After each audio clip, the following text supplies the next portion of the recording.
আমাদের দাবি একটাই, ভোলা বরিশাল সেতু চাই। আমাদের দাবি না মানা পর্যন্ত আমরা এই রাজপথ ছাড়বো না। চারদিক দিয়া পুলিশ আমাদেরকে ঘিরে রাখছে, আমাদের কোনো দিকে যাইতে দিচ্ছে না। এই মুহূর্তে আছি মতিঝিল প্রেস ক্লাবের সামনে। এই প্রেস ক্লাবের থেকে যাব আমরা লং মার্চ টু যমুনা যাব প্রধান উপদেষ্টার বাসভবনে। উপদেষ্টার বাসভবন আমরা ঘিরে রাখবো চারিদিক দিয়া। এই বাসভবন আমাদের দাবি না মানা পর্যন্ত আমরা এই বাসভবন থেকে চারিদিক থেকে আমরা সরব না। চারিদিক দিয়ে আমরা ঘেরাও দিয়ে থাকবো। আমাদের দাবি একটাই, ভোলা বরিশাল সেতু চাই। পুলিশকে অর্ডার দেওয়া হয়েছে, যদি কেউ বিশৃঙ্খলা করে তাদেরকে টিয়ার গ্যাস মারবো, লাঠি চার্জ করবে। পুলিশ দিয়ে আমাদের আন্দোলন ঠেকে রাখতে পারবে না, পুলিশ দিয়ে আমাদের দাবি বন্ধ করতে পারবে না। আমাদের দাবি একটাই, আমরা ভোলা বরিশাল সেতু চাই। আমাদের ভোলাতে উন্নত মানের হাসপাতাল নাই, আমাদের ভোলাতে একটা মেডিকেল কলেজ নাই। এই মেডিকেল কলেজেরও দরকার আমাদের। আমাদের এরকম 5টা দাবি আছে, সবগুলো দাবি আমাদের মানতে হবে। আমাদের এই দাবি না মানা পর্যন্ত আমরা রাজপথ ছাড়বো না। কারণ আমাদের ভোলাতে 22 লক্ষ মানুষ, এই 22 লক্ষ মানুষের জন্য আপনারা কি করছেন? পুলিশ দিয়ে আমাদের এই দাবি বন্ধ করা যাবে না, আমাদের দাবি মানতেই হবে। আমাদের দাবি একটাই, ভোলা বরিশাল সেতু চাই। তারপরে 5টা আমাদের দাবি আছে, আরও 5টা দাবি আছে।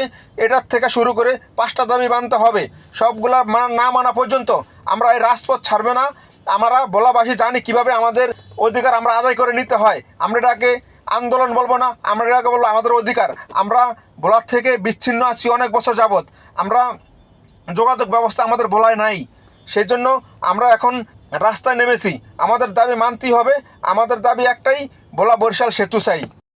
এই ভিডিওটা শেয়ার করে দিবেন, সবার কাছে ভিডিওটা পৌঁছে দিবেন।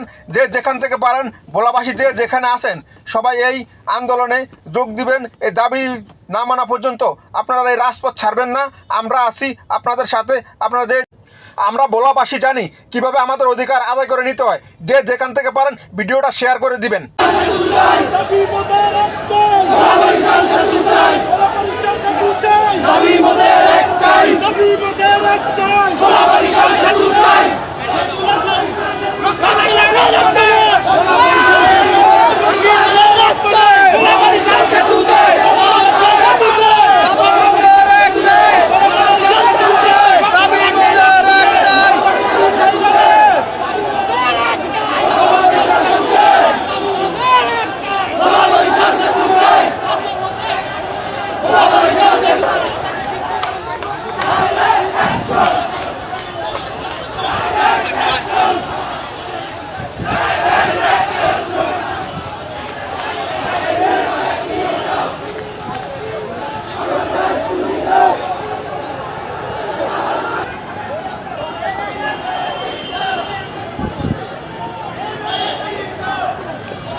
Mm.